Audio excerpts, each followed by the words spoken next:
Hola, bienvenidos. Que lo sepan, este programa es de ustedes y de nosotros. De los que quieren escuchar y ver, opinar y reflexionar. Queremos que se informen, se emocionen, se molesten, aplaudan, da igual. Pero sientan. Porque aquí se respira libertad y no somos infalibles. Es un encuentro con el periodismo independiente, que anhela el bien común, que no se casa con Chana ni Juana. Perseguimos la verdad y buscamos pautas, sí, porque también comemos y no nos condiciona. Criticamos al poder más allá de la ideología, porque no hacemos publicidad ni propaganda, salvo publientrevistas. Aquí la ética no se negocia, se habla fuerte y claro. Y recuerden, a esta hora, la del Mono López, hay muchos programas en el dial, pero como este, para bien o para mal, ninguno. Prepárese. El programa de hoy presenta entrevistas que hicieron noticia esta semana. Declaraciones, análisis de los temas más actuales, aquellos incluso que siguen en desarrollo. Material necesario para comprender lo que ocurre en el país y el mundo. Bienvenidos.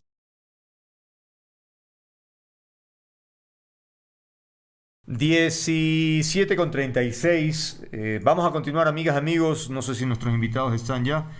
Están por conectarse.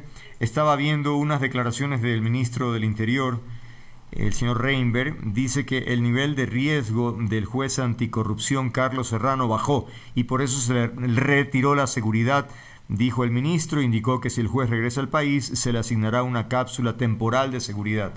Es increíble, sinceramente. Yo no soy un experto, ¿no? Pero basta que sean jueces anticorrupción para que per se mantengan una custodia, una seguridad permanente. No es que tal vez tengan que evaluar, tal vez por en algún momento suba, pero de todas maneras tendrían que tener siempre, creo yo, no sé, siempre una custodia. ¿Qué es esto de que el informe dice que no tiene peligro y le quitan la seguridad? Cuando sabemos que entre instituciones no se comunican, la una no le dice a la otra o le dice a medias. O sea, de verdad, es una argumentación tan penosa. En fin, vamos a tratar de analizar este caso de Mario Godoy. Él le han dado 8 días, por cierto, para que prepare su defensa. Quien tiene las cosas claras, más de 48 horas sería más que suficiente, pero en fin, le han dado 8 días para que prepare la bendita defensa. En todo caso, hemos invitado a Solanda Goyes, ex vocal del Consejo de la Judicatura, y Pablo Encalada, abogado penalista, docente universitario. Realmente no sé por dónde empezar a propósito de un personaje que desde el inicio mostró ya, hubo más bien información sobre antecedentes poco apropiados, por decirlo menos, ¿no? Las vinculaciones con gente del narcotráfico, sobre los intereses políticos para ponerlo a como dé lugar en ese cargo, y no solo del gobierno, también la Revolución Ciudadana votó para que esté él allí, de manera que es como un operador de intereses de lado y lado. O sea, de verdad, es una cosa que uno trata de imaginar el alcance y es complicado. Bueno, ¿cuál es la primera lectura? Me gustaría de los dos, y luego vamos a ir punto por punto. Solanda, me gustaría con usted empezar a propósito de su experiencia. ¿Qué decir de un presidente de estas características? Bueno, tuvimos al señor Terán también, pero caramba, no le atinamos. ¿Qué hacemos? No le atinamos. Gracias, Andrés. Buenas tardes. Un saludo a Pablo y a todos quienes escuchan este medio. Sí, es una tristeza para el Consejo de la Judicatura que tumbo tras tumbo tengamos que mirar presidencias que son nefastas. Yo confronté a Mario Godoy cuando estuve en el Consejo de la Judicatura. Fui objeto de una persecución brutal por parte de él, inventando una serie de cosas porque es el modus operandi que tienen, con el ánimo de tomar el poder y manejar estos hechos que resultan después en un nivel de escándalo porque afectan a la dignidad de lo que es el sistema judicial, pues con el ánimo de deshacerse de las personas honestas que se trabaja por los fines institucionales, hasta son capaces de inventar cosas y así lo han hecho en el Consejo. Ahora leí un tuit de Cintia Carrasco que dice somos al menos 50 personas que vivimos ese infierno en el Consejo de la Judicatura y quien operaba quien lideraba esta forma de actuar era Mario Godoy. Entonces a mí me resulta no extraño el hecho de que ahora aparezca un caso en el cual una persona de su extrema confianza, Henry Gaibor, que ya estuvo en el caso de la jueza Nubia Vera en el recorrido en el cual entregó Jorge Carrillo, su ex socio en el estudio jurídico Invictus, el pendrive en donde se dice que está la sentencia que tenía que dictar Nubia Vera. Henry Gaibor ya estuvo en ese caso y debió haber sido destituido. Yo pedí que se hagan los procesos disciplinarios y nunca se hicieron, ni contra él ni contra Jorge Carrillo, que también sigue siendo funcionario hasta la fecha, asesor de Mario Godoy. Ahora, en este nuevo caso, que hay que felicitarle y agradecerle, pero además hay que respaldarle al juez Carlos Serrano, no es que lo tenemos que dejar a su suerte, a estas personas valiosas son las que el Estado, los gremios, quisiera verle a la Asociación de Jueces defendiéndole al juez Carlos Serrano, tiene la valentía de denunciar, pero además se resguarda por su propia seguridad con las grabaciones. ¿Cómo pueden decir que no tiene riesgo si el delincuente le hace esta seña, que es una seña de amenaza de muerte en plena audiencia? Es que no tiene el menor, no se puede sostener ese tipo de aseveraciones. Y luego el Consejo de la Judicatura, en lugar de hablar del tema de la interferencia, pretende distraer en un comunicado y decir que no le corresponde al Consejo hacer la petición de protección. Eso es falso. Existe una resolución del Consejo de la Judicatura que establece que es la máxima autoridad la que tiene que hacer el requerimiento de protección a los jueces que tienen riesgo. Por lo tanto, por todo lado se les cae los argumentos que hacen y hay el tema central, hay interferencia judicial. El señor Henry Gaibor el día de hoy con un Consejo de la Judicatura, con un pleno débil, totalmente timorato, le aceptan la renuncia, cuando lo que tenían que hacer es removerle. Y luego no anuncian siquiera que se inicia el proceso disciplinario, porque esa falta tiene que derivar en destitución de Henry Gaibor. Henry Gaibor ya debería tener 2 destituciones, la de Nubia Vera y en esta la del juez Serrano. Serrano, ok. Bien, ahora Pablo, ¿cuál es tu lectura? Para ti, todas las aristas de este problema, ¿qué es lo que más te preocupa, lo que te resulta más grave? Bienvenido. Hola Andrés, hola Solanda, qué gusto estar con ustedes, un saludo a toda la audiencia. Esto ha sido realmente escandaloso, ¿no? Yo creo que, digamos, estas formas de controlar la justicia, que lamentablemente las hemos visto mucho a lo largo del tiempo, y quizás el secuestro mayor de la justicia lo vivimos en la época de Correa, de Gustavo Yal, de esta gente, ¿no es cierto? Donde tenían totalmente controlada. Pero claro, hay una diferencia importante, y es que en esa época todavía no vivíamos el nivel de narcotráfico y de violencia que tenemos hoy, ¿no es cierto? Y entonces ahora vemos cómo esos niveles de interferencia, que fue un poco lo que sucedió el año anterior, digamos, si yo recuerdo también habernos escandalizado, haberlo denunciado cuando hace un año se denunció, la jueza Nubia Vera denunció que Godoy y sus asesores estarían también intercediendo para que tomen una decisión. Eso, digo, era muy parecido a lo que pasaba en el pasado, que no por eso es menos escandaloso. Pero hoy por hoy se suma otro componente mucho más grave, y es el hecho de que la gestión que ellos estaban haciendo Gaibor, ¿no es cierto?, a nombre de alguien, ese alguien, ¿quién más va a ser?, es para favorecer a un narcotraficante. Es increíble. O sea, es de un nivel de podredumbre de la justicia, de indecencia. El solo hecho, fíjese Andrés y Solanda, supongamos por un momento, solo por un momento supongamos que todo es mentira, que el audio no es verdad, que no hubo presión, supongamos que todo es mentira. Nos queda el hecho de que la esposa de la máxima autoridad de la función judicial es abogada de narcotraficantes, de Fito. O sea, yo digo, en el mundo el escándalo que sería que la esposa del presidente de la Corte Suprema de México sea abogada del Chapo Guzmán. De eso estamos hablando, Andrés. Entonces, es algo sumamente grave. A mí no me cabe en la cabeza cómo pueden salir, digamos, hay por ahí unas páginas troll, cómo puede salir hoy el ministro Reinberg a un poco minimizar la situación de riesgo del juez, de este valiente juez. El juez tiene que ser el presidente del Consejo de la Judicatura en algún momento. Ese es el premio que tenemos que hacerle a esta persona valiosísima que ha tenido la entereza, la valentía para denunciarlo. O los otros pronunciamientos de los vocales, Andrés, pusilánimes.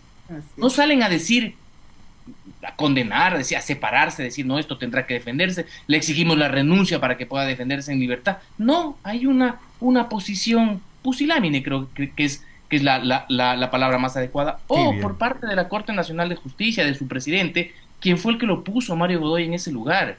Entonces, en este momento a mí me llama la atención el hecho de que no hayan declaraciones de frente, abiertas, como la estamos haciendo los ciudadanos.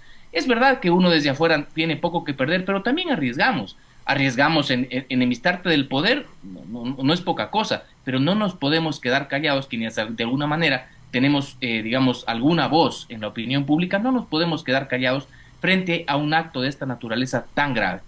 Solanda, bueno, no sé si quiere comentar algo sobre este comentario en relación al juez que debería tener un reconocimiento especial, porque de verdad en este contexto tan complicado que una persona tenga efectivamente esa valentía es algo que llama la atención. Pero además, Godoy también ha dicho que necesita ese tiempo para preparar, qué sé yo, este tema, porque además él considera que se trata de un ataque personal en su contra y en contra de su familia. Ya lo decíamos de su esposa, ¿no? Que resulta, ha sido abogada de Fito, nada más y nada menos, pero se la lleva de viaje también a festejar el cumpleaños, sale disfrazada ella, con atuendos así de lugar.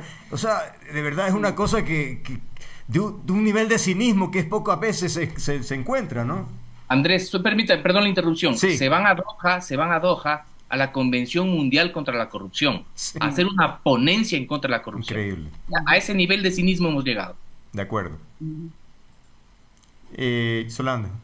Sí, yo tuve la mala suerte de tener como compañero a Mario Godoy en el Consejo de la Judicatura y conozco las dimensiones de sus actuaciones, ¿no? Entonces, es una persona que obviamente pretende en el Consejo de la Judicatura concentrar todo el poder en la presidencia para desde allí hacer estas actuaciones que son totalmente irregulares y al margen de la ley.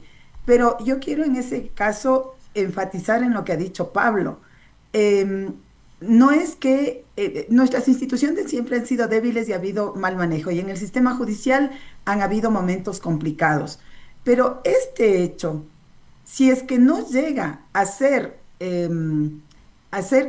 no existe una respuesta institucional en las dimensiones que merece, todo esta propaganda o estas manifestaciones de que se lucha contra el narcotráfico y el crimen organizado resultarían una farsa, una total farsa, porque yo habría esperado, por ejemplo, que el presidente de la República y los ministros, entre esos el ministro Reinberg, que siempre está señalando a los jueces que no ponen prisión a los detenidos por la policía en presuntos casos de corrupción o casos de narcotráfico, no se queje del presidente del Consejo de la Judicatura.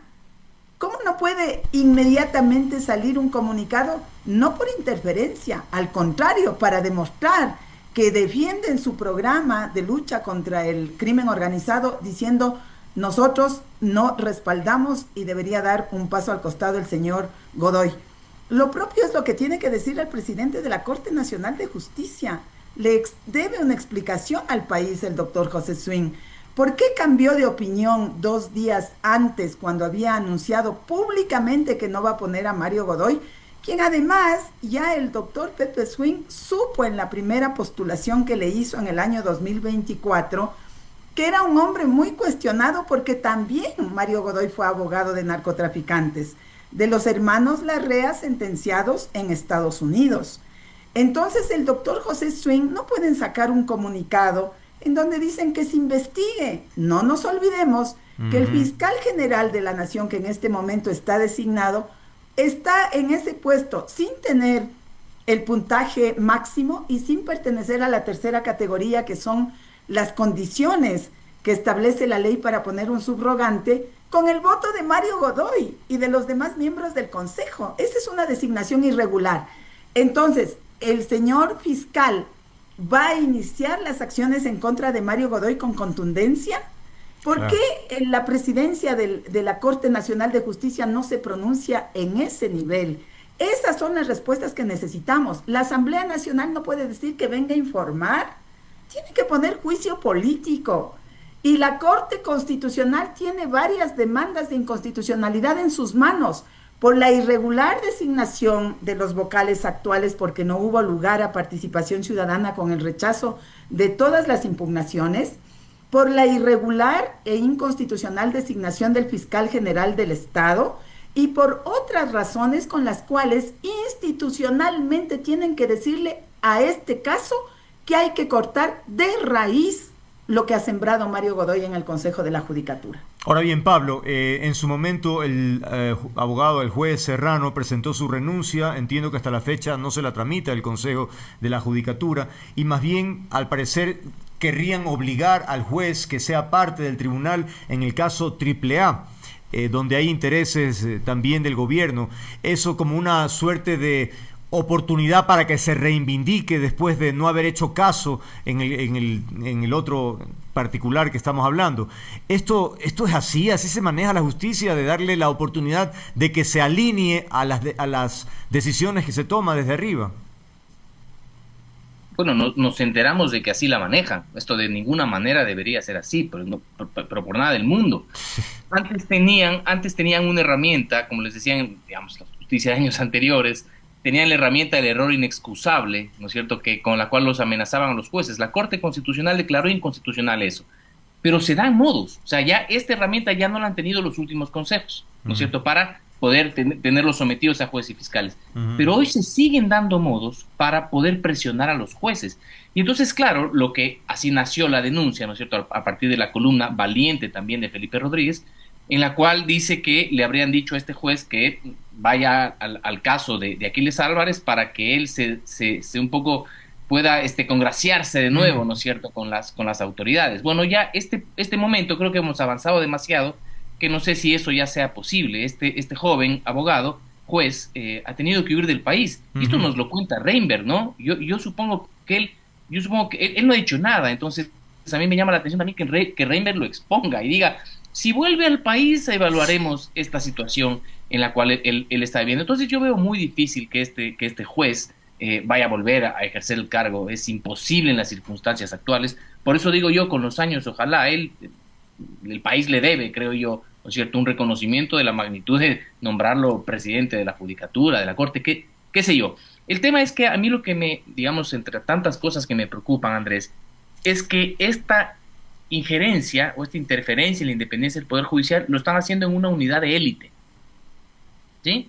La unidad de anticorrupción es una unidad que fue creada con el apoyo de la Embajada de los Estados Unidos, del gobierno de los Estados Unidos, en donde ha habido mucho apoyo por parte de ese país. Digamos, es una de la unidad de más élite, digamos, después de la Corte Nacional de Justicia. De acuerdo. Y han tenido la osadía de presionar a un juez de esa unidad para favorecer a un narcotraficante.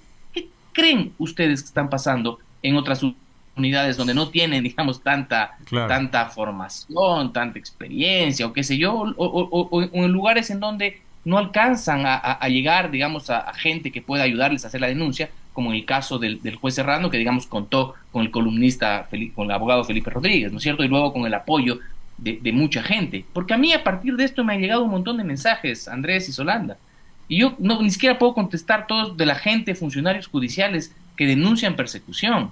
Entonces, claro, uno dice: chuta, me da hasta miedo decir, ¿cómo lo hago público? ¿Será verdad? ¿No será verdad? Uno no sabe, pero lo cierto es que esto nos da la pauta de que lo deben estar haciendo en un montón de lugares, y quién sabe con qué otras personas, ¿no es cierto? Porque el hallazgo importantísimo de la semana anterior es que la abogada defensora del narcotraficante a quien querían ayudar es la esposa de Godoy. Sí, claro. O sea, digamos, está clarito cómo están operando a partir de sus relaciones personales, de sus estudios jurídicos, para favorecer casos de su interés, empezando por los del narcotráfico. ¿Qué más habrá abajo? Bueno, un sinfín de casos, supongo yo. Para desahogar la cantidad de mensajes, mándame, yo no tengo problema. Si ves ahí algo que se pueda investigar, pues yo feliz de la vida, no tengo ningún problema. Ya. ¿Qué pasa? Bueno, Solanda, el Consejo de la Judicatura, el Pleno, ha recibido varios epítetos el día de hoy: débil, timorato, pusilánime. En cuanto a la renuncia de Serrano, el Pleno explicó su resolución, porque no adoptó resolución, ¿no?, sobre ese tema, porque dijo que asesoría jurídica y otros departamentos de la Judicatura señalaron que eso tendría incidencia y podría causar hasta nulidades en algunas causas que tramita la Unidad Anticorrupción y Crimen Organizado. ¿Es un argumento de peso? Miren, yo veo que el Consejo de la Judicatura está contra las cuerdas porque el juez Serrano sale poniéndoles la renuncia y se va. Uh-huh. En los procedimientos internos lo que corresponde es que el Consejo de la Judicatura conozca la renuncia y lo acepte y lo reemplace.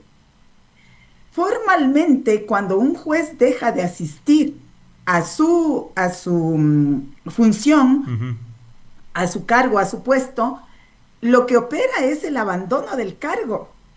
Entonces, con lo formal que es el Consejo de la Judicatura, algún momento van a decir que el juez abandonó el cargo y le van a sancionar al juez porque el abandono del cargo trae como consecuencia destitución. Porque no hay una figura que diga que un juez puede irse saliendo de su puesto de juez y se subsane de otra manera. No lo hay. Es un abandono de cargo.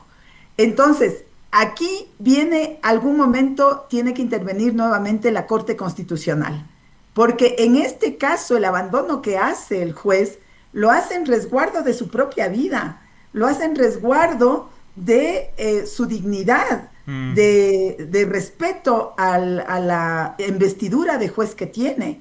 Entonces, quien debería ser sancionado es el Consejo de la Judicatura. Yo no sé qué se van a inventar para leer la vida del juez del tribunal en el cual prestaba servicios. uh-huh. Realmente se podría esperar cualquier cosa, ¿no?, después de lo que hemos escuchado de este consejo. Reflexiones en torno a lo que estamos viviendo, Pablo. Bueno, es obvio, pero esto podría ser un golpe importante para que la búsqueda de la integridad, de la verdad, en fin, de respetar los procesos, podría empezar a calar, es decir, provocar miedo para que estos temas no se repliquen. Sí, podría ser una oportunidad. Yo recuerdo el caso Metástasis, que venía en un momento quizás en el cual la fiscal general Diana Salazar venía con algunas dudas, cuestionamientos, y ella da el golpe en la mesa con caso Metástasis, y de alguna forma creo que se consolida su trabajo. Digamos, muchos que habíamos sido críticos de Diana Salazar nos pusimos en una posición de respaldarla, porque lo que hizo es desnudar los casos de corrupción o este vínculo entre abogados, jueces y el crimen organizado. Entonces, digamos, fue un efecto positivo, porque aquellos abogados que se los conocía en el medio, que trabajaban de manera corrupta, que ganaban sus casos a partir de sobornar jueces, terminaron presos o prófugos, ¿no es cierto?, hasta el día de hoy. Entonces, me parece que este podía también ser un momento similar, como para que quien ejerce el poder, quizás el gobierno, ¿no es cierto?, diga, bueno, nosotros realmente estamos en guerra en contra del narcotráfico. O sea, demuéstrenlo, porque yo lo veo al ministro Reinberg, que él es, digamos, o sea, parece que hay una guerra honesta frente al narcotráfico. O sea, si ustedes me preguntan, me dicen, ¿ustedes creen que el gobierno, si yo creo que el gobierno está dándole guerra al narco? Yo creo que sí, creo que sí lo está dando. Pero estas acciones, por ejemplo, que el presidente de la República no diga nada, ¿sí?, que el ministro Reinberg, que es el primero en salir a protestar cuando hay una acción de esta naturaleza, no diga nada, o salga a minimizar el riesgo del juez, a mí me da mucho temor, porque no se está aprovechando el momento para decir esto es intolerable.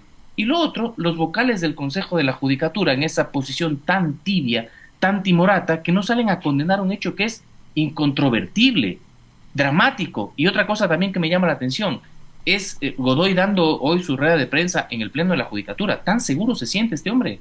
O sea, no hay miedo como antes, quizás, que te allanen, que te detengan. No, está tan controlada la situación como para que, quién sabe, mañana lo vemos dando entrevistas a Gaibor, que ha sido esta persona que ha sido mencionada y que se sabe que es del círculo íntimo, claro, de Mario Godoy. Entonces, yo veo realmente que la institucionalidad y las autoridades actuales no están respondiendo como la ciudadanía espera o esperamos que haya una reacción frente a un hecho tan grave como este que se está denunciando. Yo no sé, capaz estoy alarmista, yo no recuerdo algo similar. O sea, ni lo de Wilman Terán, Ni lo de Wilman Terán. porque lo de Wilman Terán lo conocimos después. ¿Me explico? Es Ujú. decir, son los mismos hechos. Esto vendría a ser Metástasis 2.0, Ujú. pero lo de Wilman Terán lo conocimos después. Esto lo estamos conociendo en vivo prácticamente, ¿no es cierto? Con la denuncia de Serrano y con la divulgación de estos audios. Y claro, la ciudadanía está escandalizada, yo estoy escandalizado, pero las autoridades no los veo escandalizados.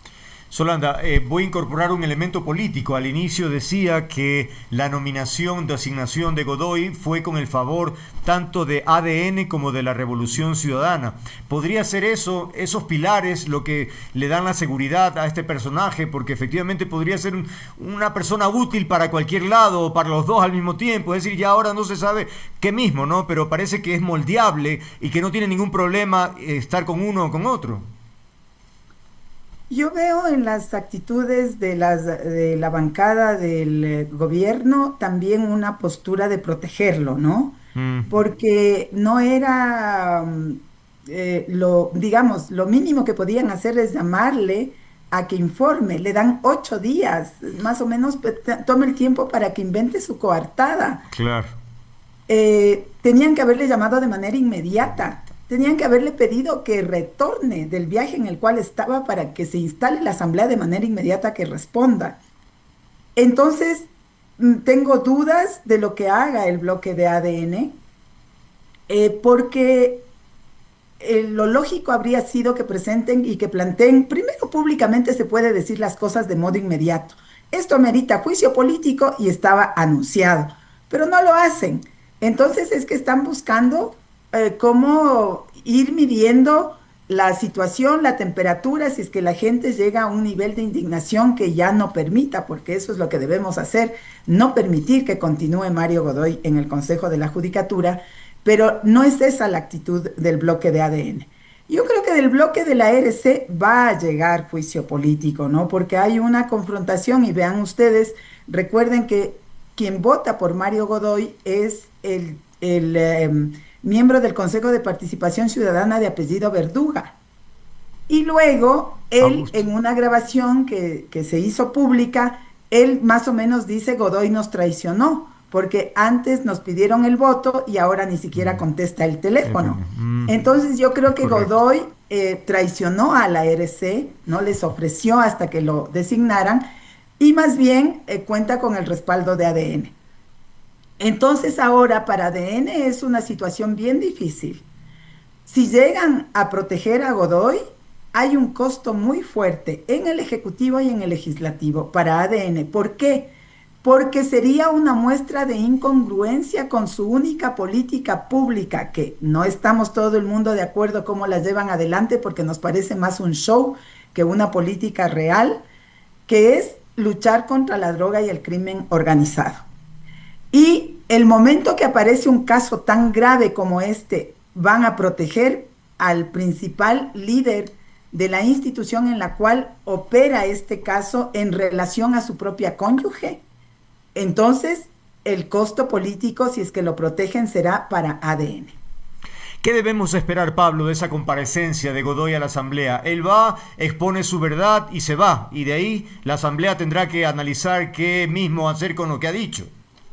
Bueno, la Asamblea tiene que iniciar un juicio político. Yo creo que se están demorando en eso. Este llamado, bueno, yo entiendo que hay un llamado, incluso yo creería que la Asamblea podría haber hecho un exhorto exigiéndole la renuncia, pidiéndole la renuncia. De hecho, yo creo que debía haber salido el presidente de la Corte Nacional, el presidente de la República y la Asamblea Nacional a exigirle la renuncia a este ciudadano, porque el proceso ordinario de juicio político toma su tiempo y no puede ser posible que este individuo permanezca al frente del Poder Judicial. Pero, digamos, siguiendo los procedimientos ordinarios, tendría que iniciarse un juicio político con todo lo que esto conlleva, ¿no? Mm. Pasa por la comisión de fiscalización, hay un informe y luego va al pleno. Y luego él comparecer nuevamente, si él quiere, comparecer al pleno para defenderse del juicio político. Pero en estricto derecho, lo que debería suceder es que se inicie el juicio político y termine con una censura. Yo creo que eso va a pasar.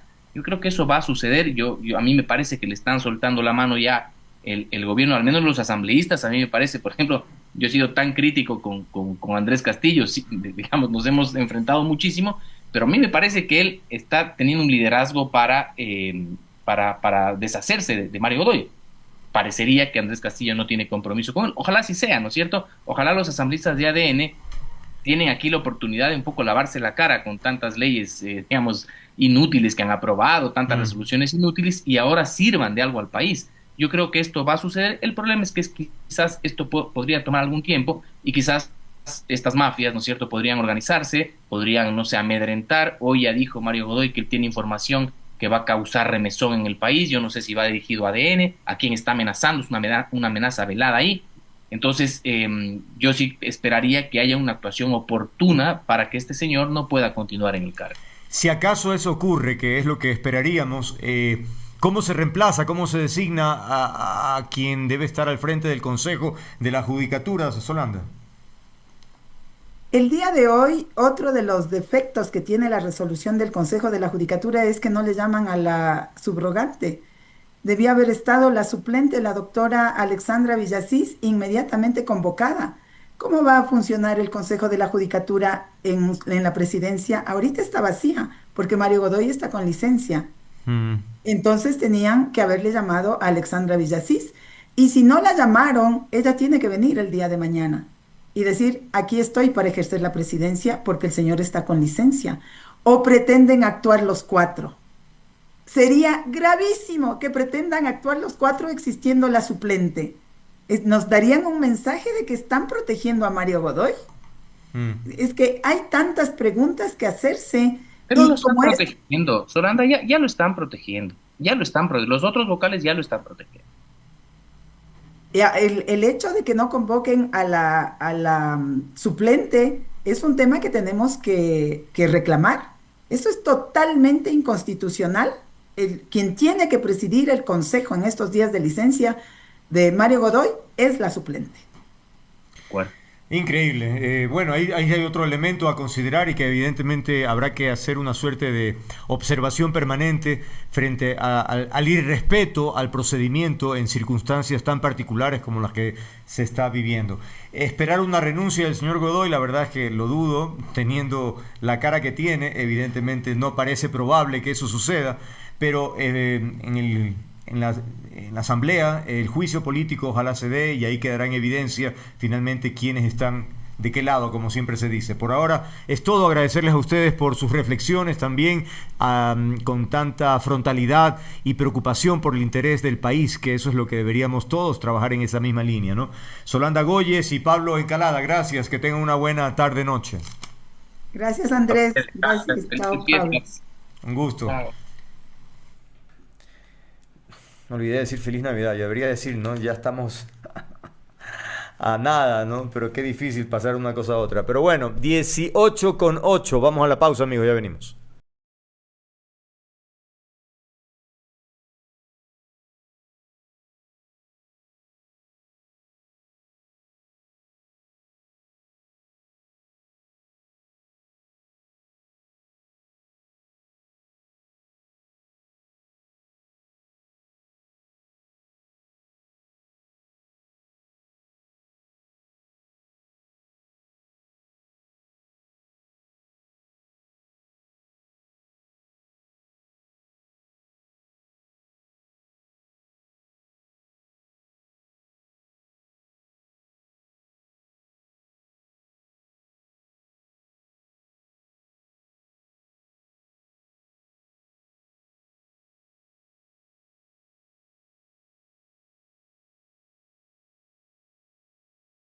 Bueno, ahí lo tenemos finalmente a nuestro invitado Henry Cucalón, ex candidato presidencial. Lo hemos invitado porque nos interesa tener su opinión, su análisis de varios episodios que involucran al presidente Daniel Noboa. Decíamos al inicio del programa que él ha anunciado vacaciones a partir de enero del próximo año. Inicialmente se habló de 10 días, luego de 15, ahora son 18, en donde tratará asuntos personales y él va a hacer una suerte de puente, ¿no? Después de sus vacaciones se va para Davos a una reunión y luego va a Bélgica. Es decir, que en total en el periplo completo serán 23, quizás 24 días. Sí, es impresionante. Estará ausente del país el presidente de la República por estas características, mientras el país evidentemente enfrenta una situación particularmente grave en varios ámbitos, no digamos inseguridad, institucionalidad, política, en fin. ¿Cuál es la primera reacción o lectura que tiene Henry sobre este episodio? Bienvenido. Andrés, muy buenas tardes con toda la audiencia. El presidente de la República es un servidor público, pero no cualquier servidor público. Es el primero.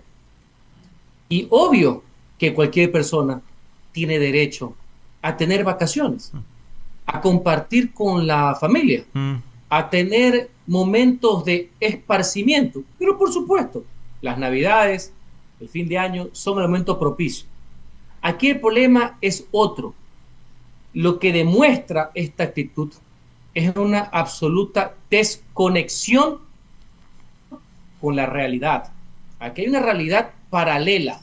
Aquí no se le pide a un presidente, a cualquiera, que no comparta tiempo con su familia. Claro. Lo han hecho todos.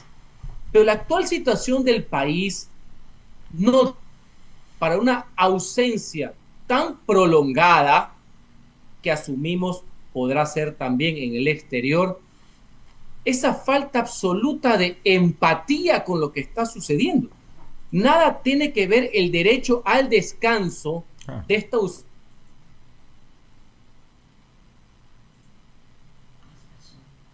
A ver, parece que se quedó, no parece, se quedó congelado.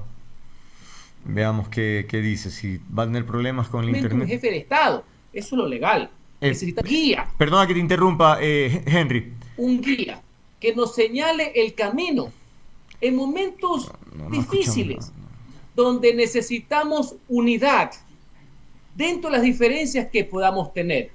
Entonces, ojalá que estas ausencias, que ahora son ampliadas, no constituyan un acto de indolencia. ¿Una asamblea independiente podría poner objeciones al viaje o al tiempo de las vacaciones, o eso no le compete? Andrés, ahora que está de moda remitirnos también un poco al pasado, esta figura de las vacaciones de los presidentes no tiene muchos antecedentes, por así decir. No sé si ahora que estamos honrando la memoria del presidente Rodrigo Borja, de León Febres Cordero ya fallecidos, o de un Osvaldo Hurtado que está en vida, vacaciones, como si fuera un empleado dependiente, no es muy común. No diga que no tenga derecho a momentos de esparcimiento, eso es otra cosa. Pero anteriormente, hasta la Constitución de 1998, los presidentes tenían que pedir autorización, inclusive cuando salían del país. Ahora no, ahora es una notificación, por si acaso. Ahora que han puesto esto como empleado, como que si fuera de vacaciones. Y quiero remitirme a algo. Antes, cuando yo te veía en Ecuavisa, me acuerdo de ese tema. Chuta, no hagamos cuentas, pero... ¿Usted sí te acuerdas que los presidentes cuando viajaban, inclusive ejercer funciones, encargaban la vicepresidencia? Por supuesto, ¿Sí? obvio. Después se dieron cuenta que era un sinsentido, porque cuando los presidentes viajan a Europa o Estados Unidos, cuando León Febres Cordero fue a la reunión de Estado con Ronald Reagan, lo hacía como presidente. ¿Sí o no? Ejercía actos, firmaba acuerdos. Obvio. Pues, en el año 98, cuando uno viaja, no tiene por qué encargar, sino que delega. Hoy que van a optar por esta figura de la ausencia temporal en ejercicio de vacaciones, tiene que hasta que encargar el poder. Hay todo un procedimiento y esto está generando desconfianza, porque recordemos que en la campaña pasada, más allá del ruido, cuando la ley obligaba al presidente a pedir licencia, y conozco bastante bien ese artículo porque lo trabajamos cuando fui legislador, no pidió. ¿Sí te acuerdas que se saltó las normas, por así decir? Entonces, el tema de fondo, y quiero ser muy claro en esto, no es que un presidente no es un ser humano, no es un servidor, que no tiene perfecto derecho a compartir un espacio mientras dirige el país con su familia. Pero en estos momentos, creo que una ausencia tan prolongada, que asumimos que también será fuera del país, con un empate, con una visita oficial a Bruselas, creo que no es sintonizar con lo que está pasando en el país es darle la espalda a una realidad. No sé si es por estrategia o por absoluta soberbia, eso sí. Y hay casos muy delicados, ¿no? Hoy se conoció la sentencia de 34 años, 8 meses para los autores de la desaparición forzada de los 4 de las Malvinas.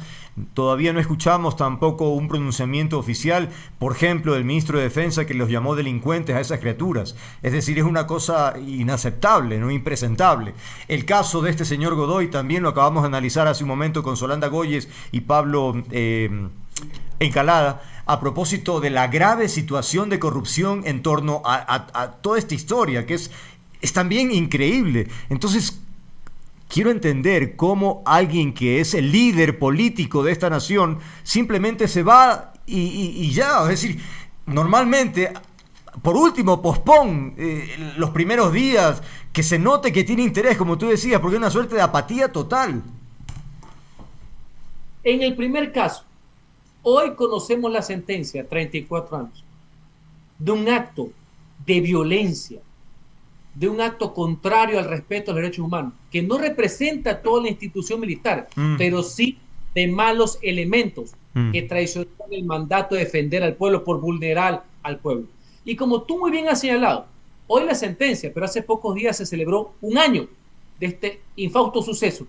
Hasta ahora, el responsable político, no digo penal, político, claro, el ministro de Defensa, a nombre del gobierno, da unas palabras sobre eso.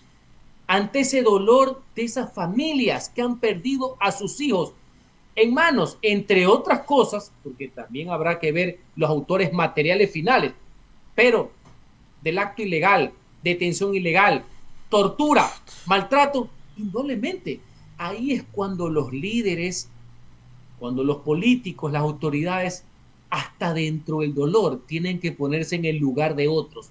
No estar inventando narrativas falsas, que es lo que se dio hace exactamente un año, que coincidió con la campaña electoral. En un sistema regular, Andrés, si el ministro de Defensa no hubiera solicitado su propia renuncia, ya debió haber sido destituido.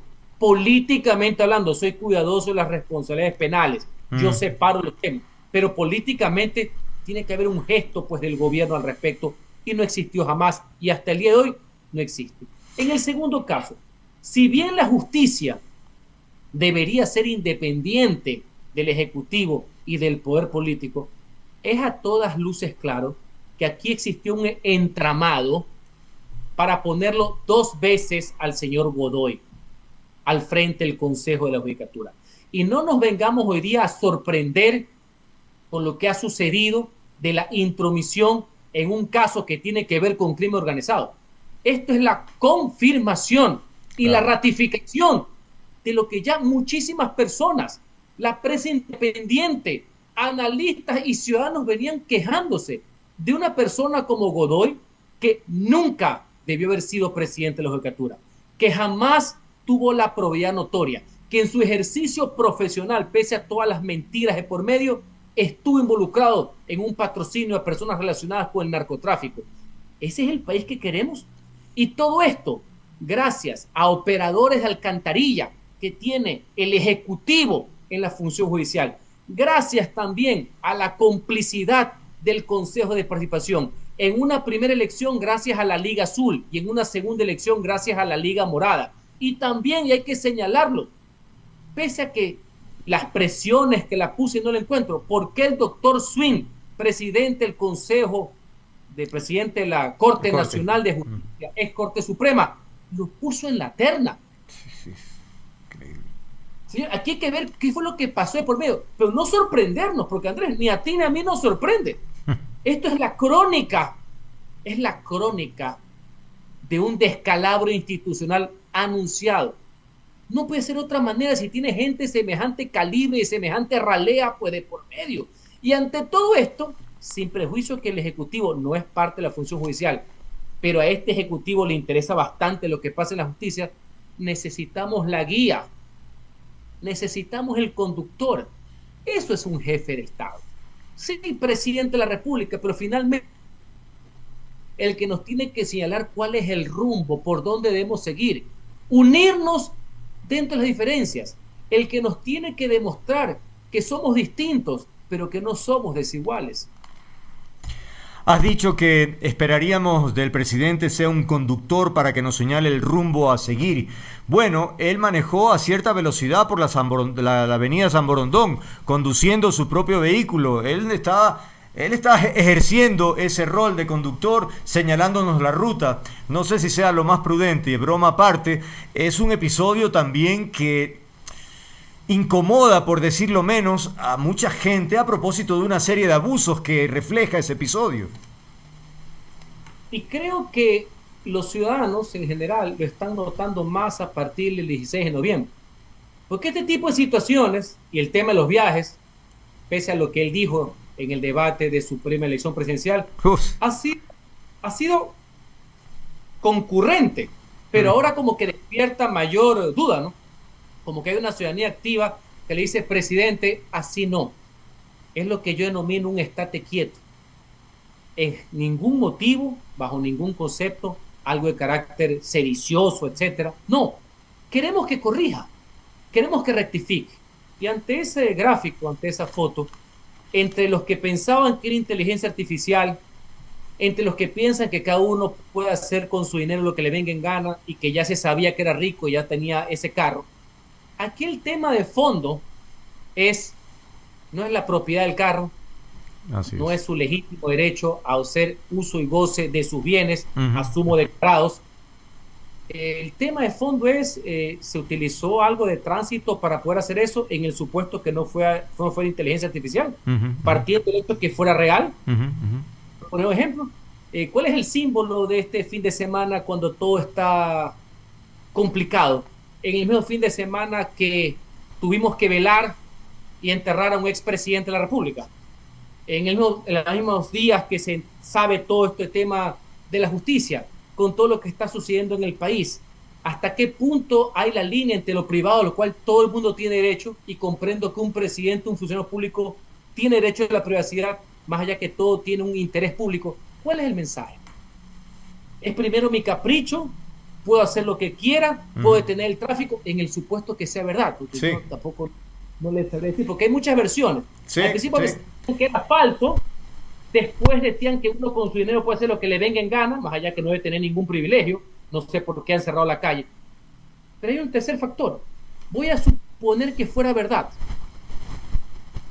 Hoy día el Diario Expreso sacó una nota al respecto. Hasta ahora no hay una versión oficial. Eso es lo que iba a decir. Quiero poner en un hilo con algo, y tú que eres comunicador de mucha trascendencia, de fuste, veo que hay una marca en el gobierno que no debería ser así. Todos los gobiernos cometen errores. Todos los políticos me incluyo, cometido errores. Pero hay un tema que es básico, que es la transparencia. La transparencia hacia lo público, porque estamos en una situación que nos debemos a la gente.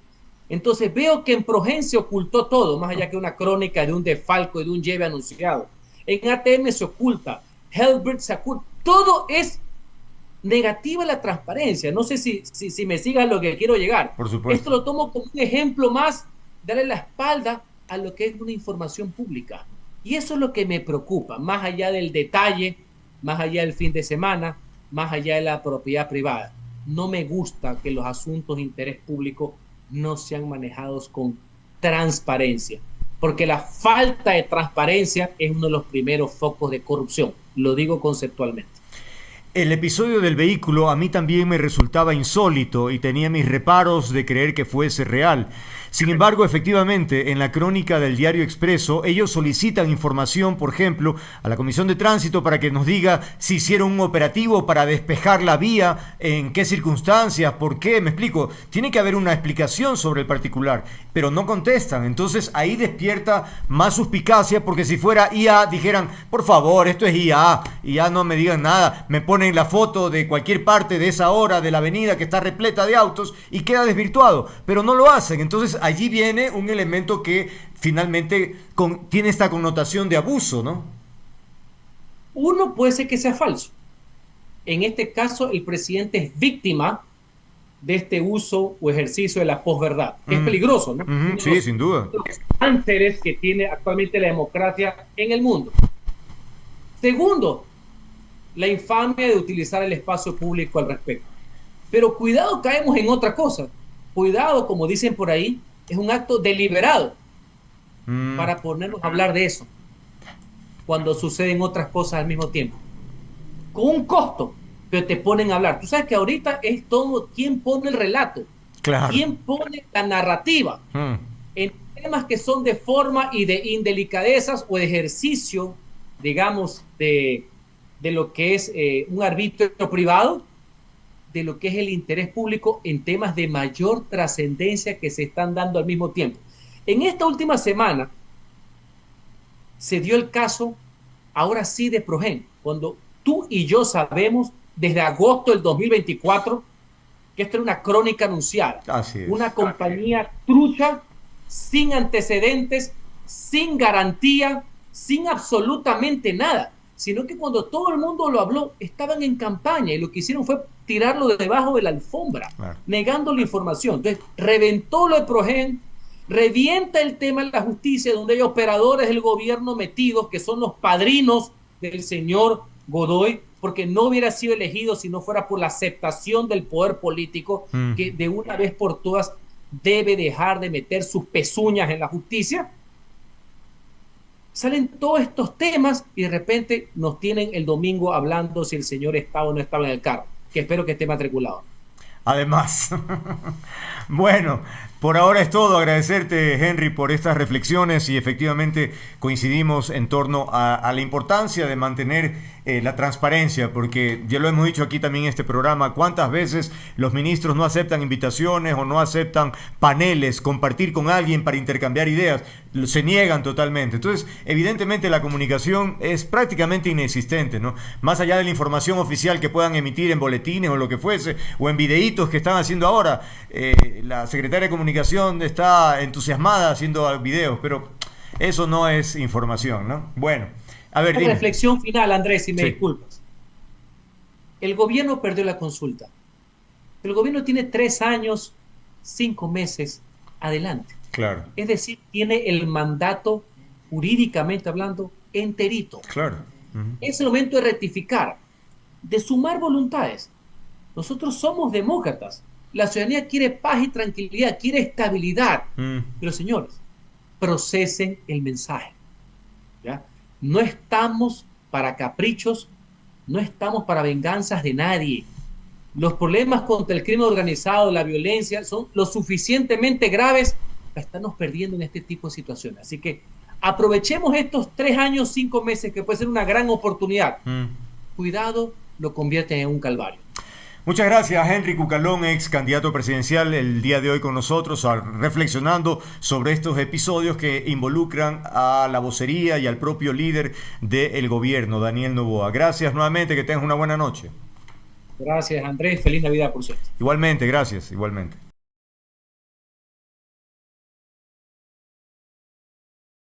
Bien, continuamos, amigas, amigos, 17:39. Ahora vamos a abordar un tema. Nuestros invitados están, todavía no. Por favor, si pueden encender las cámaras para darles el paso al estudio principal e iniciar la conversación. Decía que ahí están nuestros invitados.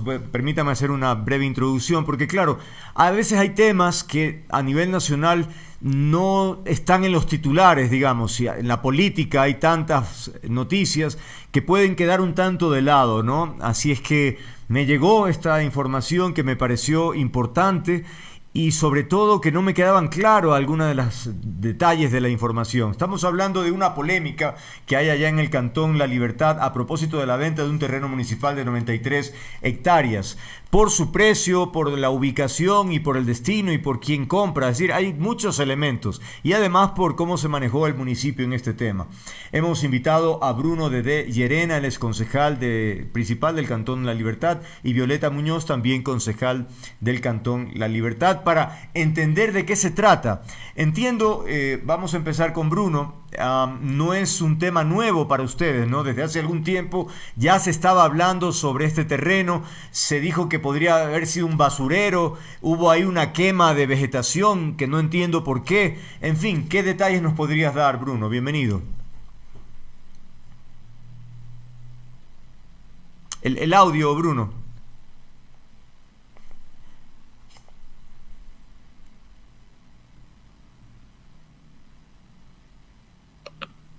¿Ahí se escucha bien? Ahí se escucha bien, sí. Listo. Bueno, iniciaba dándote un fraternal saludo a ti y a toda tu audiencia. Gracias. Efectivamente, desde el mes de octubre, cuando iniciaron con este trámite, presentándolo ya a los concejales en una sesión de consejo, se reportó, al menos de un grupo de concejales en aquel entonces, ciertas inconsistencias dentro de este proceso. ¿Cuáles serían esas inconsistencias? Primero, se aprobó una ordenanza, se aprobó en primera instancia una ordenanza para ponerle el valor a estas 93 hectáreas, pero nunca estuvo dentro de la carpeta la ordenanza como tal. O sea, aprobaron un instrumento legal que no constaba dentro de la carpeta. Ya, antes de eso, Bruno, permita que te interrumpa. Cuéntame, ¿qué es este terreno? ¿Es un terreno municipal? Así es. ¿Comunitario? Cuéntame las características del terreno. A ver, son 93 hectáreas que se encuentran al pie de la autopista que conecta Guayaquil con Salinas, de la nueva vía que se ha hecho. Ya. Junto a estas 93 hectáreas se encuentra la represa Velasco Ibarra. El cuerpo de agua como tal pertenece al cantón Salinas, pero los alrededores de la represa están ubicados en el cantón La Libertad. Es una represa estacionaria. ¿Qué significa esto? Que depende muchísimo, o en gran parte, del tema de las lluvias. Claro. Cuando hay lluvias constantes, la represa tiende a subir su nivel. Claro. Cuando existe un periodo de sequía, la represa comienza a disminuir su caudal. Es así como la represa sube y baja en cuanto al nivel que tiene. Ahora, este terreno no estaba incorporado al catastro municipal. ¿A qué me refiero con esto? Si bien físicamente se encontraba dentro de la jurisdicción cantonal, pero la municipalidad nunca le asignó un código como tal. Y claro, nunca se lo había hecho porque la ciudad no se había desarrollado hasta ese punto. No habían vías de acceso, claro, no existía ningún proyecto a futuro, entonces por eso nunca se le puso un valor catastral. Ahora, ya con la nueva vía, la situación es diferente, la situación cambia y es un terreno muy atractivo por su ubicación, tanto al pie de la vía, como también por la represa, por este gran recurso hídrico que se encuentra junto a él. Ok, permíteme ir alternando para también que intervenga Violeta. Claro. En ese sentido, ok, vemos que la ubicación parecería ser buena. Tenemos la autopista por un lado y tenemos este espejo de agua, en fin, esta represa, que también le da pues, algunas características interesantes al sector. Violeta, y entonces, ¿cómo entra este tema ya a debatirse en el Consejo? Bienvenida. Gusto saludarte, Andrés. Un saludo para toda la audiencia que nos está escuchando a través de esta transmisión. Sí, realmente hablar de estas 93 hectáreas pues no es solamente un tema urbano o económico, es de un profundo interés ambiental. Estas 93 hectáreas de la Velasco Ibarra representan un espacio dentro de nuestro cantón como el espacio más grande que podríamos determinar como un pulmón verde que tanta falta nos hace, porque realmente nos hace falta más áreas verdes, tenemos una ola de calor terrible. Entonces, como concejal, siempre estoy insistiendo por este tema ambiental y que no solamente las decisiones que tomemos ahora las hagamos en el presente, sino debemos de pensar en las futuras generaciones. Aquí lo importante pues siempre es pensar en el beneficio de la comunidad. Claro. Y cuéntame sobre esos incendios. ¿Qué explicación se dio? ¿Qué ocurrió allí? ¿Era un botadero de basura? No, realmente no era un botadero de basura. La ciudadanía conoce perfectamente de este tema.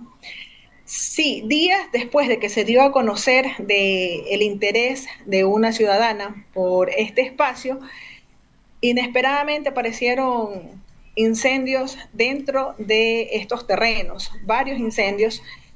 Como presidenta de la Comisión de Higiene y Ambiente, realicé varias mesas de trabajo con algunas instituciones precisamente para ver de qué manera nosotros podíamos evitar que esta situación continúe. Entonces, solicité también a la municipalidad que nos pudiera ayudar con coordenadas específicas para poder trabajar articuladamente con otras instituciones, como por ejemplo el Cuerpo de Bomberos, que receptaba las denuncias, pero necesitaba coordenadas específicas que, a ser honestas, hasta la actualidad se me presentó un informe en donde a través del Departamento de Planificación me indicaban, y esto es muy importante que se conozca, me indicaban que existe un laudo arbitral y que este sitio se encuentra con inconvenientes, ya que los límites perjudican Solares y Manzana para ambos cantones, por lo que se determinó que en esta administración, por un acuerdo amigable, se podría cerrar el problema limítrofe entre los dos cantones, pero realmente no se determina como tal. Este es el informe que me dio Planificación. Les pongo, o sea, esta es la información directa del municipio. Ahora bien, Bruno, pero en definitiva, ¿el terreno se vendió? ¿Ya está comprado el terreno o todavía está en qué instancia se encuentra?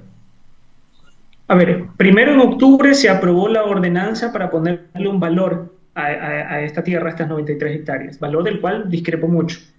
El jueves 18 de diciembre, el Consejo Cantonal decidió, no por una votación unánime, dar en compra-venta estos terrenos con un valor de $2.94 el metro cuadrado a Jenny, que es una chica de aproximadamente 24 o 25 años de edad, quien presenta una solicitud que en 2 meses ya tenía todos los informes favorables de todas las direcciones y departamentos involucrados en este trámite. Jenny, ahora, ¿qué es lo que falta?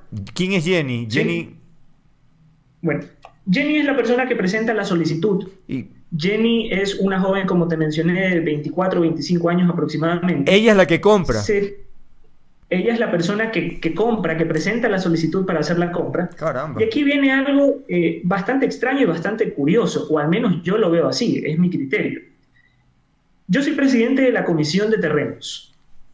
Entonces envío un oficio al señor alcalde para que se convoque a Jenny y Jenny explique cuál es su proyecto como tal. Obvio. Porque no tengo claro todavía qué es lo que ella quiere hacer en esta área. El alcalde sí, porque él ha ido a medios de comunicación, ha hablado de infraestructura, ha hablado de plazas de trabajo, de un sinnúmero de cosas que en la documentación que ella presenta no están.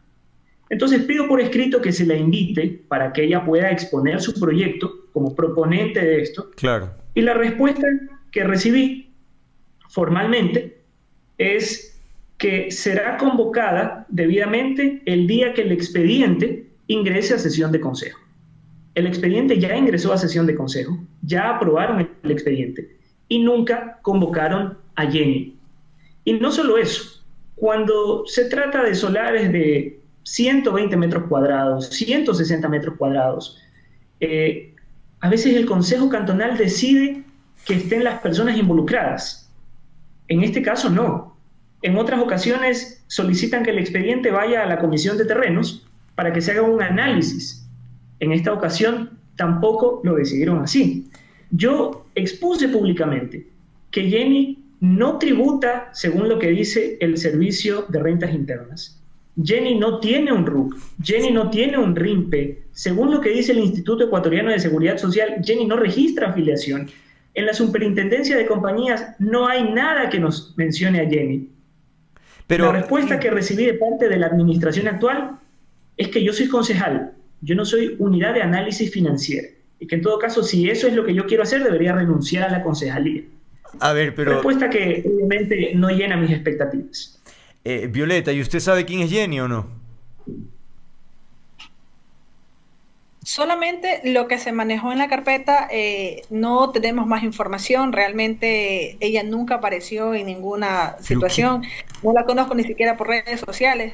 Creo que con eso le digo todo. Realmente no sé más aparte de lo que se manifiesta en la carpeta. A ver, se me fue, no sé si lo dijo y me olvidé, Bruno. ¿El apellido de Jenny? Ella es Jenny Ramírez. Jenny Ramírez, el único se sabe. Es joven, millonaria, sí, porque para comprar... Es lo único que sabemos. ¿Ah? Es lo único que sabemos de ella para comprar 93 hectáreas a un valor total de casi $2.700.000. Ahora, y la información entregada no especifica el objetivo de la venta, de la compra, es decir, ¿qué se va a hacer en 93 hectáreas? O sea, es un montón de terreno. Exactamente. Mira, Jenny presenta un documento, el cual el municipio lo avala como un proyecto. Para mí no lo es, porque dice presentación de un informe técnico para la compra de un lote para proyecto agroturístico y de reforestación. Este supuesto proyecto, que es lo que el municipio avala, tiene tan solo 8 páginas. Son puras generalidades. Habla de vinculación con la comunidad, habla de trabajar con la ciudadanía, habla de cría de animales, habla de paseos ecológicos, habla de paseos en bote, pero no nos dicen sí qué es lo que van a desarrollar dentro de todo este espacio, de estas 93 hectáreas. Hay un tema que también me llama mucho la atención, y es que según el plan de uso de suelo que tiene la municipalidad, estas 93 hectáreas son un área protegida. O sea, no lo digo yo, lo dice la ordenanza, lo dice la documentación. La municipalidad, quien defiende a Jenny, dice que existe un documento del Ministerio de Medio Ambiente donde se da el permiso para vender y donde se le da el aval a Jenny para elaborar el proyecto, un proyecto de 8 páginas. Pero el documento del ministerio, que está en la carpeta, en ningún momento dice que es pertinente la venta o que tiene los permisos necesarios. Lo que le dice es que es responsabilidad del gobierno autónomo descentralizado municipal del Cantón Santa Elena, nosotros somos Cantón La Libertad, claro, con eso, conforme a sus competencias y atribuciones, determinar qué es lo que se va a hacer con la tierra, o sea, si se vende, si se da en donación, en permuta, pero el ministerio no le dice venda. Y referente al proyecto, le dice que cuando se presente el proyecto, o sea, el proyecto no está presentado, no tiene permisos, el proyecto deberá constar con todos los lineamientos legales a fin de que pueda obtener una factibilidad. El ministerio en ningún momento les ha dicho venda. Ok, pero Violeta, en concreto, en este momento ya es un hecho, ya se hizo la venta, ya eso no pertenece al municipio, o todavía se puede intervenir allí de alguna manera para impedir esto. Bueno, esto ingresó no en el orden del día, sino ingresó como un punto agregado dentro de la sesión. Se le dio prioridad porque teníamos 12 puntos dentro del orden del día y se dio atención prioritaria a esta solicitud. Entonces, normalmente se esperan 15 días para que salga la resolución, pero la verdad desconozco porque aquí lo manejan de una manera muy rápido, entonces puede ser que ya la resolución esté, pero el trámite normal te dice que en 15 días te sale una resolución. La resolución, si es positiva, ¿qué dice? ¿Se acepta y por lo tanto se vende ese terreno? Correcto, se dice que en sesión de consejo se aprueba la venta de la compra-venta a nombre de la solicitante y le indican el valor que debe cancelar y su respectivo trámite lo debe también perfeccionar. Pero a ver, Bruno, y entonces ustedes están atados de manos entonces, es decir, si hay algunos concejales, porque no son todos, otros están en la línea del alcalde de darle vía libre, pero si hay algunos que están en desacuerdo, ¿cuál es el instrumento o la vía legal para que les digan por lo menos para qué están comprando semejante cantidad de terreno? Es que no entiendo cómo se puede vender si no se sabe para qué. Bueno, existen argumentos legales que se pueden implementar para poder de alguna manera seguir defendiendo este terreno, porque la lucha no ha terminado, eso es evidente. Pero para eso también se necesita que la municipalidad responda a los oficios, responda a la documentación que se le solicita. Hay en algunos casos documentos que están desde el mes de octubre y todavía no existe respuesta, respuesta de lo que se plantea en cuanto a que se ubiquen coordenadas, en cuanto a que se presente una información adicional que no estaba dentro de la carpeta. Entonces, para Jenny, los trámites avanzan muy rápido, pero resulta que cuando el concejal hace un requerimiento de información, simplemente la información no llega. Y el silencio también comunica. Ese silencio es el que permite que la gente dentro de su imaginario coloque la idea de que algo no está, que no se está llevando de una manera correcta. Claro. Y precisamente como concejales es nuestra función, es fiscalizar. Nosotros no queremos hacer esto un show mediático, hacer esto un tema político. Nuestra función es fiscalizar, pero el alcalde sí se está negando a entregar información. Y te pongo un ejemplo muy rápido, si me lo permites, Andrés. Dentro de las 93 hectáreas, una señora, una libertense, solicitó 0.6 hectáreas, 0.6, ni siquiera una. ¿Qué quería hacer? Un proyecto agroturístico, parecido a lo que quería hacer Jenny. Ajá. Resulta que a ella le niegan el 14 de agosto, le dicen que no es favorable por el plan de uso del suelo. Pero a Jenny le dicen el mismo año, pocos días después, que es favorable según el mismo plan de uso de suelo. Increíble. O sea, ellos tomaron la norma, tomaron la ordenanza y simplemente la interpretaron como quisieron. Porque si se trataba de obtener recursos, si se trataba de crear este espacio y de colocar proyectos sobre la mesa, ya existía con una señora libertense que presentó una solicitud, claro, y a quien no le dieron paso. Ahora, Violeta, se dijo hace un momento que el precio del metro en ese terreno es de le han puesto $2.94. ¿Ese es un precio normal allá o este es un precio particularmente bajo? ¿Qué nos puede comentar? Sí, realmente es un precio particularmente bajo. Mucha ciudadanía, muchas partes de la comunidad incluso refuta el tema de que por qué personas cercanas, como por ejemplo Santa Catalina, tienen que cancelar por metro cuadrado $6, $5, dependiendo, porque justamente en otro sector viene a ser la mitad del valor. Sí ha sido cuestionado realmente, teniendo una carretera allí, teniendo un ojo de agua que está tan cerca, y el espacio no amerita el valor que se le ha monetizado. Ahora, otra inquietud que tengo es, si alguien entrega la carpeta para comprar semejante terreno, me imagino que tiene que haber información de esa persona, cómo solventa, a qué se dedica, quién lo respalda, qué grupo. Es decir, o va ahí Pepito y dice, ¿sabe qué? Yo quiero que me vendan, pero no me investiguen. Es decir, porque de doña Jenny no se sabe nada, sino que es una joven. No entiendo realmente ese tema, Violeta. Sí, la ciudadanía merece información clara, precisa y concreta, algo que realmente no se ha manejado. Muchas personas a través de las redes sociales se han hecho la misma pregunta: ¿quién es Jenny? ¿De dónde obtiene los recursos? ¿Cuál es el objetivo? Pero realmente todas esas respuestas quedan en el aire porque no hay una persona que salga a decir realmente esto es el proyecto, de esta manera lo vamos a manejar. Yo soy Jenny, quiero trabajar con la comunidad. Este es el financiamiento, claro, no hay ninguna información. Y si va en la línea de lo que decía Bruno, si es un tema de turístico, ecológico, de agricultura, se puede incorporar, digamos, de alguna forma a la comunidad, presumo. Es decir, que hayan personas que sean parte del proyecto, pero con tanto misterio, qué complicado. Pero bueno, ¿cuál es el momento entonces? Perdón.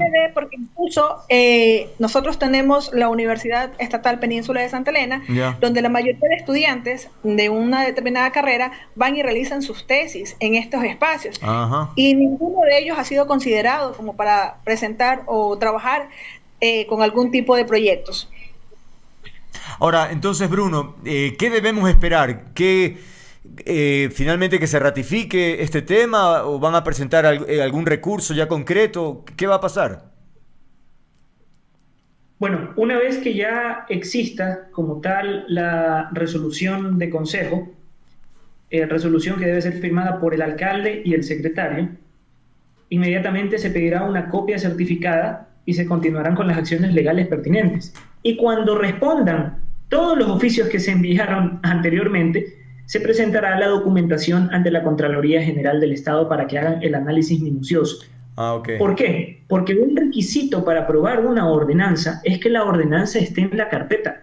Aprobaron algo que nunca estuvo dentro de la carpeta. O sea, este trámite lo han hecho a la velocidad de la luz y por eso han cometido errores. No comprendo. Los concejales que estamos en contra de la venta a Jenny, de entregarle estas 93 hectáreas, No estamos en contra del desarrollo de la ciudad como se ha intentado posicionar ese mensaje a través de los medios de comunicación de la localidad. Lo que queremos es que todo se haga de una manera transparente y de una manera correcta.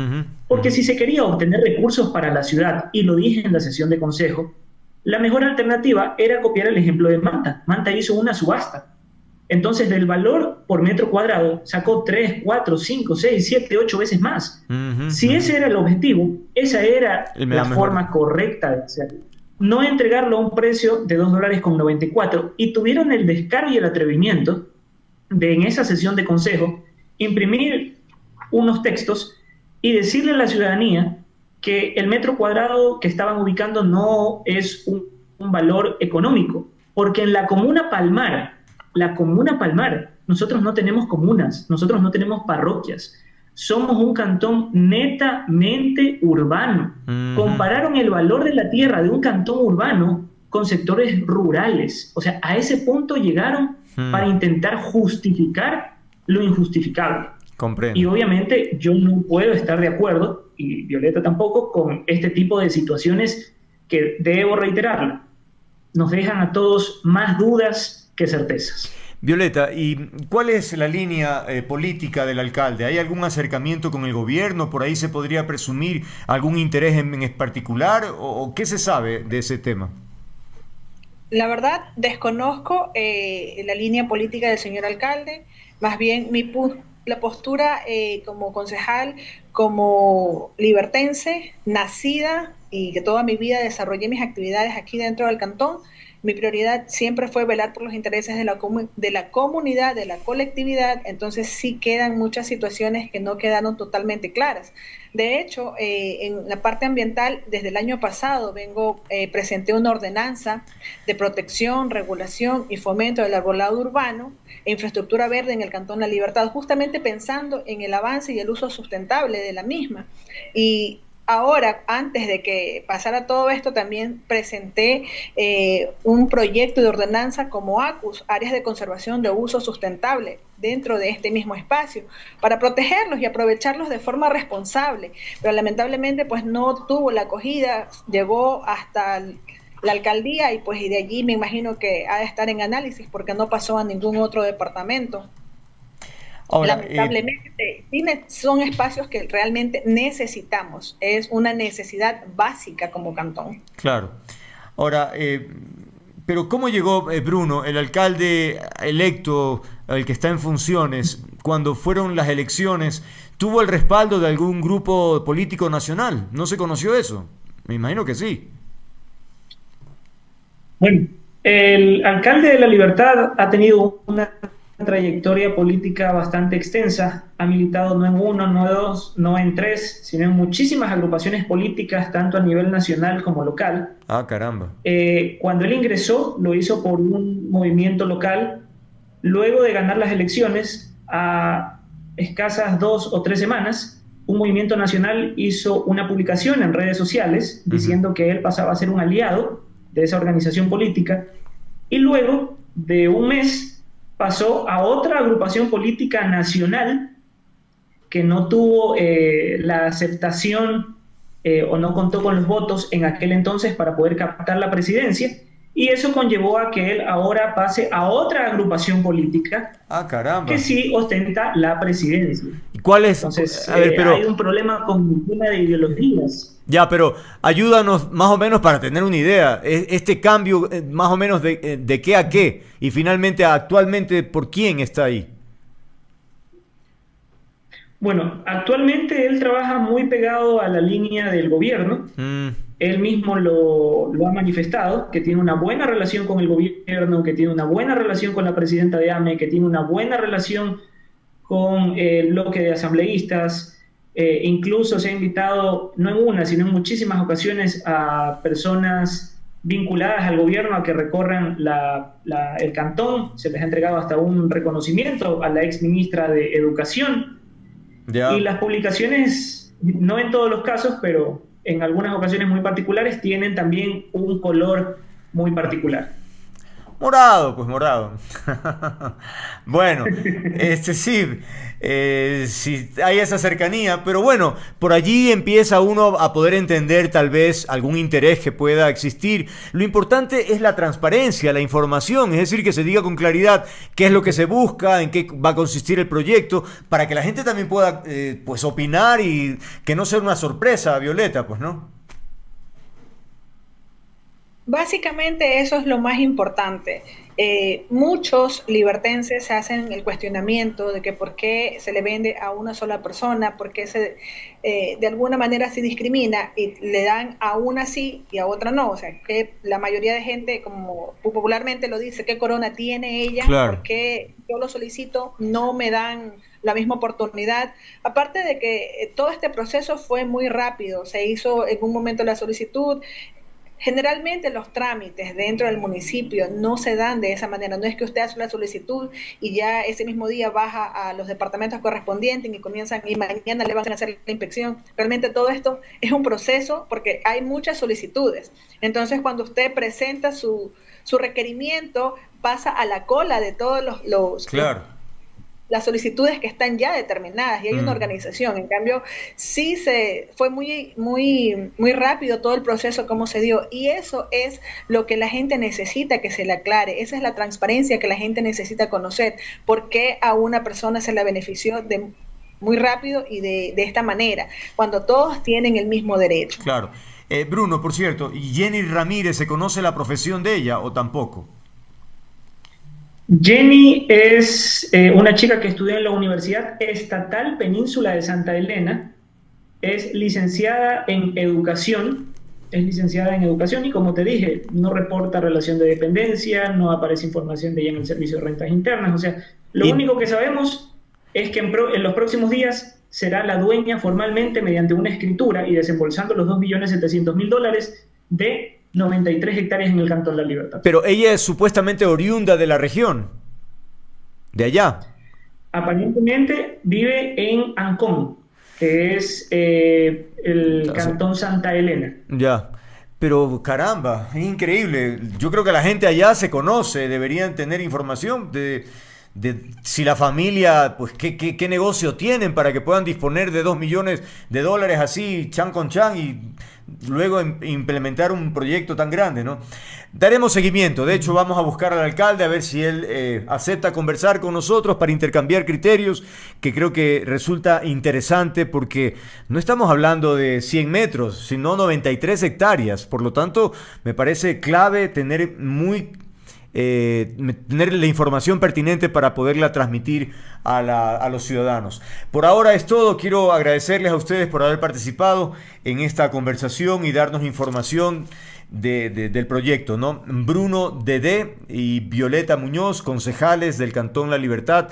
Estaremos en contacto. Si es que acaso hay alguna novedad, por favor, estaremos siempre pendientes para difundir esta noticia, ¿no? Por ahora, muy buenas tardes. Gracias. Muy buenas tardes y muchísimas gracias, Andrés, por el espacio. De nada, un gusto. Violeta.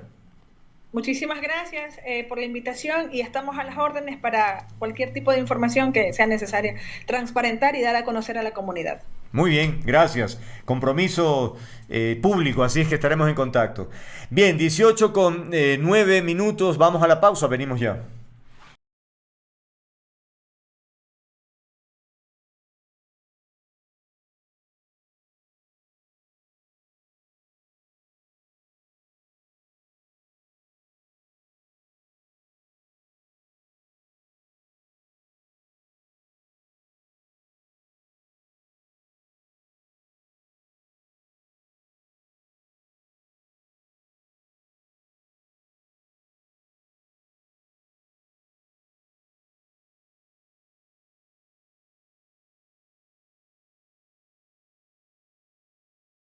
Bueno, por ahora 18:36 decía, es tiempo de despedir, pero recuerden, me encanta lo que hago, disfruto interactuar con ustedes. Si quieren encontrarme, aquí estoy, estaré comprometido con el periodismo, con las ideas, con los afectos. Un apapacho, los espero siempre. Chao, chao.